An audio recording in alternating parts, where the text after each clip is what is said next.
guys, today I'm going to show you how to make the body of an ocarina. An ocarina is a whistle or a flute, depending on if you have holes in it or not.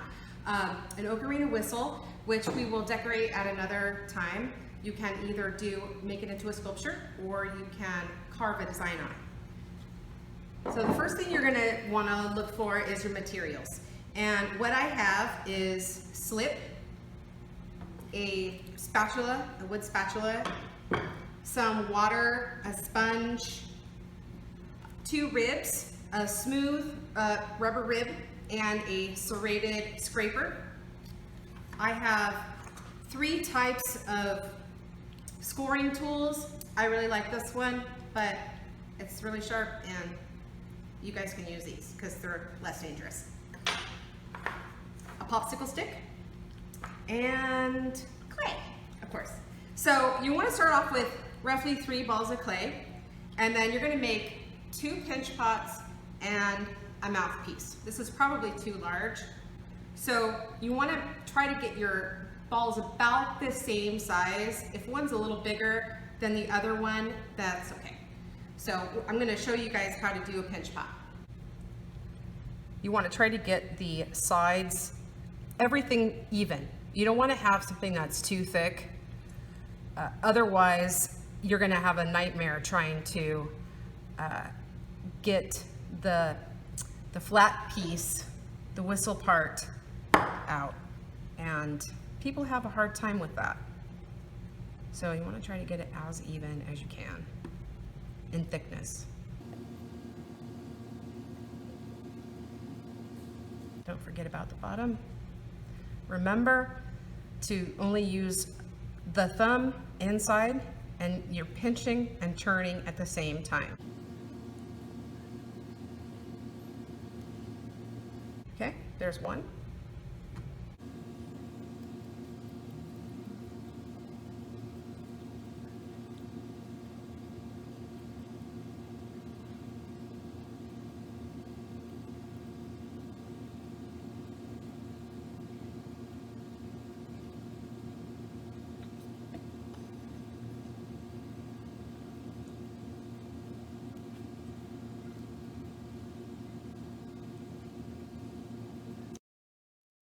Really feel the thickness of the walls of the pinch pot and the sides and the bottom to make sure that there's no areas that are thicker in one spot or spotty thin in another. You just have to go by feel.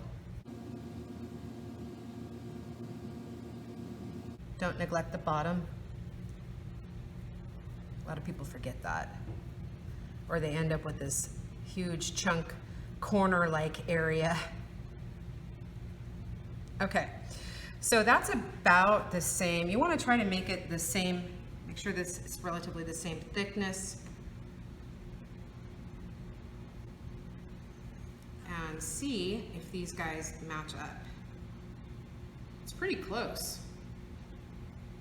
It doesn't matter if you keep them round while you attach them or not, because you're going to be hitting it with a paddle. These look pretty close. So the next thing I'm going to do is, what I like to do is just kind of gently tap them to make them a little flat. Like coconuts. And then you're going to score and slip them. Now, scoring and slipping is you take a sharp object or little pokey things, and you're going to really shape up, texturize the rim or the part of what you're attaching. Now, some people are of the mindset that you don't need to put slip on both sides, or that scoring is not as important, and they just put a few lines here and there, but I really rough up the surface. I find that it just attaches way better. So I'm going to score them first before adding the slip, and I go in both directions.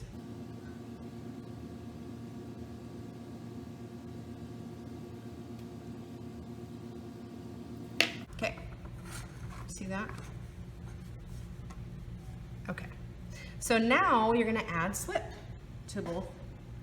You can go crazy if you want to. Really get it nice and in those little grooves. slip is like glue, although it is only watered down clay. Sometimes I'll add stuff to it to make it even stickier. Okay, double checking. Now I'm going to put the two pieces together, trying to line them up as best as I can.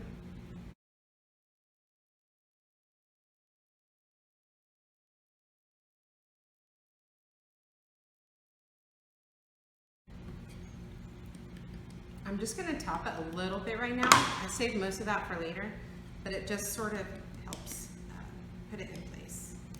Now, there's a lot of slip on there. That's okay, but we don't want to neglect it. This serrated rib is what I like to use to get the seam nice and flat. Some people will put a coil of clay in there. That's not a bad idea, especially if your clay might be a little harder. My clay has been sitting around for a little bit. It's okay if you want to take your time doing this. You need to have patience when you're working with clay.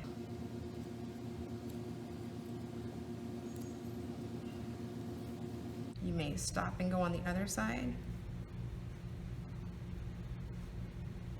By the time you're done, you're probably going to end up with something that looks kind of like a potato.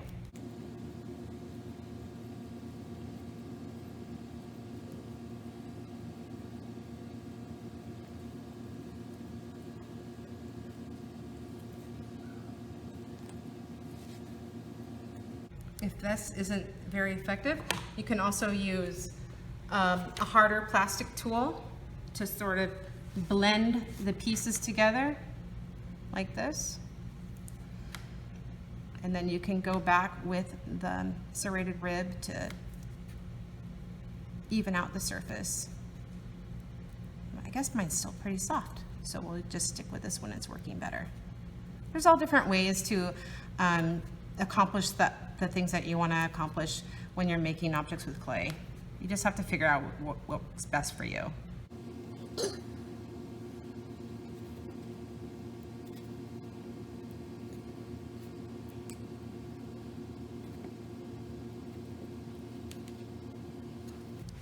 Okay, so you can still kind of see the seam. So this is where I go back and I'm lightly, not putting a lot of pressure on there, but lightly going in and going over my seam again, just to make sure. It's really important to cover that seam because it's going to take away from the visual aesthetics, and you don't want to have anybody be able to see that. It's going to take away from your project.